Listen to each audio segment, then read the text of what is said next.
पढ़ाई लिखाई कर लेगा तो यहाँ छोड़ करके बिहार को दूसरे प्रदेश में जाके दूसरे कंट्री में जाके बस जाएगा, तो फिर कहाँ रहा, वहीं का बन के रह जाएगा। आप इलाज के लिए दिल्ली जाते हैं, नौकरी के लिए दिल्ली जाते हैं, पढ़ने के लिए कोटा जाते हैं, तो पैसा तो सब आपका बाहर ही जा रहा है। हमारी पैनोरमा ग्रुप लगभग आज 2 से 2.5 हजार लोगों को रोजगार दिया है और सरकार को इतना बड़ा टैक्स पे कर रही है, तो हमारी तो कोशिश होती है। मैं ये नहीं चाह रहा हूँ कि मैं विधायक बनूं, मेरा एक ही चाह है कि छातापुर का डेवलपमेंट हो।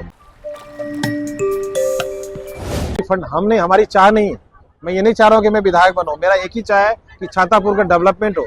और डेवलपमेंट के लिए आपके पास एक लिमिटेड सोर्सेस होते हैं, उसके लिए सरकार में जाना जरूरी है। उस फंड को सृजन करके अपने गांव को कैसे आगे बढ़ाएं, उसके लिए आपको एक जगह बैठना ही पड़ेगा, अथवा आप किसी निजी फंड से इतना बड़ा काम नहीं कर सकते। अभी भी जो है मजदूर जो है पलायन कर रहे हैं बाहर के लिए, इसको कैसे एम्बुलेंस हॉस्पिटल में, लेकिन हमने अपने गांव के लिए एक एम्बुलेंस आज दिया है, स्पेशल दिया है कि अपने गांव में कुछ बात हो तो सबसे पहले उसको प्रायोरिटी हम लोग दें। अभी भी मजदूर यहाँ के जो है अन्य राज्यों के लिए पलायन कर रहे हैं, उसको कैसे रोकेंगे? या उसके लिए तो हम लोग प्रयास कर ही रहे हैं। हमारी पैनोरमा ग्रुप लगभग आज 2 से 2.5 हजार लोगों को रोजगार दिया है और सरकार को इतना बड़ा टैक्स पे कर रही है, तो हमारी तो कोशिश होती है कि सरकार को कैसे टैक्स ज्यादा से ज्यादा रेवेन्यू आए, क्योंकि वो टैक्स कहीं न कहीं हमारे पब्लिक में फिर बीच में आना है, हमारे डेवलपमेंट के लिए वो पैसा आना है। सरकार को हम लोग जो पैसा देते हैं, टैक्स पे करते हैं, कहीं न कहीं वो यू टर्न होकर के हमारे पास आता है और हमारे इंफ्रा के लिए काम करते हैं, हमारे हेल्थ और शिक्षा के लिए काम करते हैं और लोगों को हम लोग रोजगार दे रहे हैं। कोशिश करें कि कम से कम लोगों को बाहर जाना पड़े। इसके लिए हम सरकार से भी बार बार अपील करते हैं कि जो हमारा मक्का और मखाना प्रोसेसिंग प्लांट हमारे यहाँ स्टार्ट हो, छोटे छोटे इंडस्ट्री को हम लोग बढ़ावा दें, जो कंप्लायंसेज है वो कम करें, जो कोई यूथ काम करना चाह रहे हैं, स्टार्टअप करना चाह रहे हैं, उनको बैंक भी मदद करे और सरकार भी पेपर वर्क में मदद करे। ये हम बार बार हर मंच से सरकार से अपील करते हैं, लेकिन दुर्भाग्य ये है कि हमारे यहाँ के ही बच्चे और हमारे यहाँ का प्रोडक्ट बाहर जाकर के बेहतर कर लेता है और अपने स्टेट में बेहतर नहीं कर पाता है। कहीं न कहीं हमारी एक कमी है, इस कमी को सरकार को दूर करना चाहिए। शिक्षक हमारे यहाँ का, विद्यार्थी हमारे यहाँ का, पैसा हमारे यहाँ का, डेवलपमेंट कोटा का हो रहा है, डेवलपमेंट यूक्रेन का हो रहा है, डेवलपमेंट रशिया का हो रहा है। अभी यूक्रेन और रशिया की जो लड़ाई हुई उसमें हमारे बिहार के कितने बच्चे थे? शिक्षक भी हमारे यहाँ के, बच्चे भी हमारे यहाँ के, पैसे भी हमारे यहाँ के, डेवलपमेंट दूसरे स्टेट का, दूसरे कंट्री का। ये तो दुर्भाग्य है हमारे बिहार का। इस पे सरकार को पहल करनी चाहिए। अब पलायन की बात करें, सिर्फ शिक्षा में पलायन नहीं, नौकरी में पलायन नहीं है, स्वास्थ्य में भी पलायन है। आप इलाज के लिए दिल्ली जाते हैं, नौकरी के लिए दिल्ली जाते हैं, पढ़ने के लिए कोटा जाते हैं, तो पैसा तो सब आपका बाहर ही जा रहा है। आप कर क्या रहे हैं?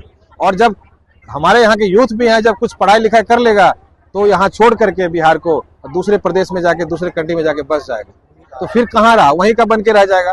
हमारे यहाँ बिहार के बच्चे हैं, एक से एक टैलेंटेड है, अच्छे अच्छे पद पे हैं, लेकिन कोई बिहार नहीं आना चाहता है, अपने गांव में वापस नहीं आना चाहता है।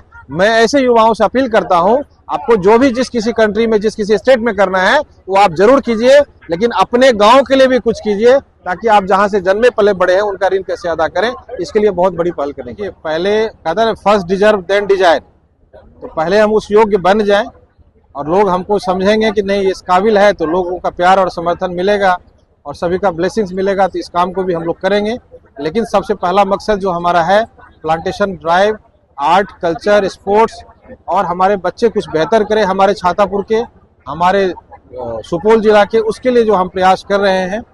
हमारी कोशिश रहती है कि हमारे गांव के बच्चों को बेहतर एजुकेशन कैसे मिले, कम पैसे में कोचिंग कैसे मिल जाए, कम पैसे में स्कूल में कैसे पढ़ाई कर ले, कम पैसे में कैसे ट्रीटमेंट हो जाए, उसकी पहल हम लोगों ने काफ़ी टाइम पहले की है। उसकी शुरुआत हमने अपने गाँव से स्टार्ट किया था और वो कहीं न कहीं लोगों को लाभ मिल रहा है। गांव में माँ के नाम से एक एम्बुलेंस लोगों को दे रहे हैं। जी बिल्कुल, एम्बुलेंस क्या है पूरा? उसका है एम्बुलेंस हम लोग दे रहे हैं अपनी मम्मी के नाम से, कि अपने गांव के लोगों को एक एम्बुलेंस दे रहे हैं कि जरूरत पड़ने पे जो नीडी लोग हैं, जिनको जरूरत होगा वो फ्री में एम्बुलेंस मिलेगा और डीजल पेट्रोल के साथ साथ यदि टोल टैक्स भी लगेगा तो वो भी पैसा यथासंभव की तरह से प्रदान किया जाएगा। संजीव मिश्रा का सपना क्या है? संजीव मिश्रा का सपना है डेवलपमेंट, संजीव मिश्रा का सपना है एम्प्लॉयमेंट, संजीव मिश्रा का सपना है कि ज्यादा से ज्यादा टर्नओवर बढ़े, सरकार को ज्यादा टैक्स पे करे, लोगों को रोजगार कैसे मिले, ज्यादा से ज्यादा ये यथासंभव अपना परिवार कैसे फले फूले, कैसे आगे बढ़े, और यथासंभव की प्रयास रहती है जो पीछे पायदान पे लोग बैठे हुए हैं वो कैसे आगे आए, बच्चे हमारे बच्चों के भविष्य कैसे बेहतर हो, हमारा आर्ट एंड कल्चर, हमारा जो कल्चर और सिविलाइजेशन है उसको हम लोग कैसे बेहतर बनाएं, इसके लिए हमारा प्रयास है और हम लोग इसको कर भी रहे हैं।